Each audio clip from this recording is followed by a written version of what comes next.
सबको नमस्कार। कोरोना से निपटने के लिए दिल्ली में हम लोगों ने लॉकडाउन लगाया है। लॉकडाउन लगाना ज़रूरी था ताकि कोरोना के केसेस में कमी आ सके, चेन टूट सके।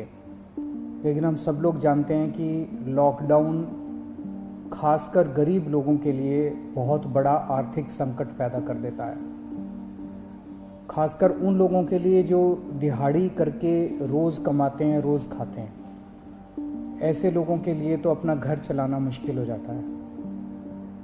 पिछले हफ्ते हम लोगों ने खासकर मज़दूरों के लिए ऐलान किया था कि हर मज़दूर के अकाउंट में 5-5 हज़ार रुपये हम लोगों ने डालने का ऐलान किया था। उनके अकाउंट में 5-5 हज़ार रुपये जा भी चुके हैं।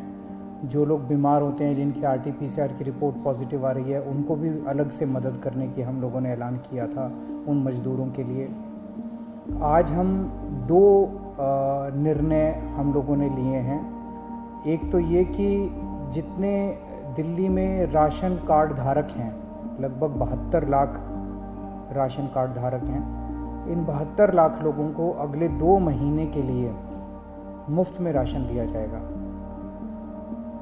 इसका मतलब आप ये मत निकालिएगा कि लॉकडाउन 2 महीने चलेगा। भगवान ना करे ज़्यादा दिन चलाना पड़े, भगवान करे कि जल्दी केसेस कम होना चालू हों और जल्दी लॉकडाउन ख़त्म हो। लेकिन जो आर्थिक तंगी से गरीब आदमी जूझ रहा है, उसको मदद करने के लिए अगले 2 महीने के लिए सरकार ने निर्णय लिया कि अगले 2 महीने के लिए सबको राशन मुफ्त दिया जाएगा दिल्ली सरकार की तरफ से। और दूसरा निर्णय ये है कि जितने दिल्ली में ऑटो चालक हैं, टैक्सी चालक हैं, ये बेचारे रोज़ ऑटो चलाते थे, टैक्सी चलाया करते थे, शाम को थोड़े पैसे घर ले जाते थे और उसी से इनका घर चला करता था। इन लोगों के घर में कोई बहुत ज़्यादा सेविंग्स भी नहीं होती, गरीब लोग होते हैं। पिछले कुछ हफ्तों से दिल्ली के अंदर लॉकडाउन है, जिसकी वजह से इन लोगों की रोज़ी रोटी बिल्कुल ख़त्म हो गई है, बिल्कुल बंद हो गई है। तो जैसे पिछली साल हम लोगों ने किया था, पिछली साल भी जब लॉकडाउन लगा था तो दिल्ली के सभी ऑटो चालकों को और टैक्सी चालकों को दिल्ली सरकार ने 5-5 हज़ार रुपये से दे के मदद की थी। आज भी हम ये निर्णय लिया है कि हम दिल्ली सरकार सभी ऑटो चालकों और टैक्सी चालकों को 5-5 हज़ार रुपये देकर मदद करेगी, ताकि उन लोगों को इस आर्थिक तंगी के दौर में थोड़ी सी मदद मिल सके। मैं ये तो नहीं कहूँगा कि उनकी सारी जो जितने डेली वो कमाते थे वो उससे मदद होगी, लेकिन मैं उम्मीद करता हूँ कि इस आर्थिक तंगी के दौर में उनको मदद मिलेगी। तो लगभग पिछली बार भी हम लोगों ने 1,56,000 ऐसे ड्राइवर्स की मदद की थी। उन सब की मदद इस बार भी दिल्ली सरकार करेगी। ये बहुत ही कठिन दौर है जिससे हम सब लोग गुजर रहे हैं, और ख़ास तौर से ये जो सेकेंड वेव आई है, ये सेकेंड वेव तो बहुत ज़्यादा ख़तरनाक है।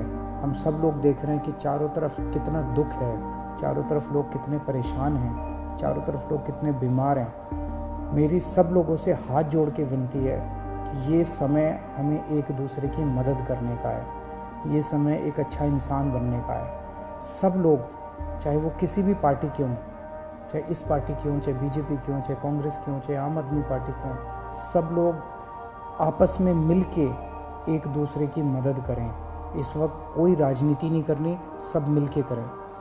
चाहे किसी भी धर्म के हों, चाहे किसी भी जात के हों, ये बीमारी तो किसी को नहीं दिखती। चाहे अमीर हो, चाहे गरीब हो, सब एक दूसरे की मदद करें। अगर कोई बीमार है, उसको अस्पताल में एडमिट कराने की मदद कर सकते हैं। अगर कोई किसी को बेड नहीं मिल रहा, उसको बेड दिलवाने में, ढूंढने में उसकी मदद कर सकते हैं। अगर किसी को कई बार केवल सूचना मिल जाने से काफ़ी मदद मिल जाती है, किसी को ऑक्सीजन दिलवाने में मदद कर सकते हैं। किसी के घर में सब बीमार हो गए, उनको खाना खिलाने में मदद कर सकते हैं, उनके घर पे खाना पहुंचाने में मदद कर सकते हैं। इस वक्त ऐसे बहुत लोग होंगे जिनकी रोज़ी रोटी नहीं चल रही होगी, गरीब लोग हैं, उनको आर्थिक मदद कर सकते हैं ताकि उनका घर चल सके। तरह तरह से आप लोगों की मदद कर सकते हैं। मेरी सब लोगों से अपील है, हाथ जोड़ के अपील है कि सबकी मदद कीजिए, एक दूसरे की मदद कीजिए। बहुत पुण्य लगेगा और तभी देश की तरक्की होगी। और अगर हम सब मिलके इससे लड़ेंगे तो मुझे पूरी उम्मीद है कि बहुत जल्द हम कोरोना से जीत पा लेंगे। नमस्कार।